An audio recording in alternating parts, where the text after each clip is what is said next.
நீங்க முடிவு பண்ணக்கூடாதுங்க. அவரு சந்திப்பாரா, சந்திக்க மாட்டாரா, பேசுவாரா, பேச மாட்டாரான்ற நீங்க முடிவு பண்ணக்கூடாது.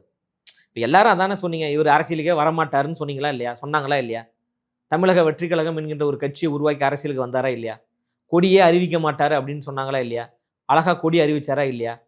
கட்சி கொள்கை, கோட்பாடு எதுவும் கிடையாதுன்னீங்க. கட்சிக்கான கொள்கைகள், கோட்பாடுகளை அறிவிச்சாரா இல்லையா? 5 கொள்கை தலைவர்களை அறிவித்தாரா இல்லையா? மிக பிரம்மாண்ட மாநாடை நடத்தினாரா இல்லையா? 10,000 பேர் தான் வருவாங்க அப்படின்னு பல பேர் விமர்சிச்சீங்க. 12,00,000 பேர் அந்த மாநாட்டுக்கு வந்தாங்களா இல்லையா? 2ஆம் ஆண்டு கூட்டத்தை நடத்தினாரா இல்லையா? பொதுக்குழுவை நடத்தினாரா இல்லையா? 120 மாவட்டங்களாக பிரித்து 120 மாவட்ட செயலாளர்களை நியமித்தாரா இல்லையா? 28 அணிகளை உருவாக்கி அணிகளுக்கு உண்டான பொறுப்பாளர்களை நியமிக்கக்கூடிய வேலைகள் நடக்கிறதா இல்லையா? பரந்தூருக்கு போனாரா இல்லையா? கள்ளக்குறிச்சிக்கு போனாரா இல்லையா? மக்களை சந்தித்தாரா இல்லையா? இந்த பொதுக்குழுவில் போட்டு பொல பொலன்னு பொளந்தாரா இல்லையா? மாநாட்டுல தளபதி பேசிய 45 நிமிஷ உரை என்பது மிகப்பெரிய ஒரு தாக்கத்தை ஏற்படுத்தியதா இல்லையா? திமுக இன்று வரை கதறிக் கொண்டிருப்பதற்கான காரணம் என்ன? அப்ப நீங்க எதெல்லாம் அவர் செய்ய மாட்டாரு, செய்ய மாட்டாருன்னு சொல்றீங்களோ, அதையெல்லாம் எங்க தலைவர் செய்து கொண்டே இருக்கிறாரு. நீங்க தான் சொல்றீங்க, அவர் முதலமைச்சரே ஆக மாட்டாருன்னு சொல்றீங்க. முதலமைச்சர் ஆயிருவாரு.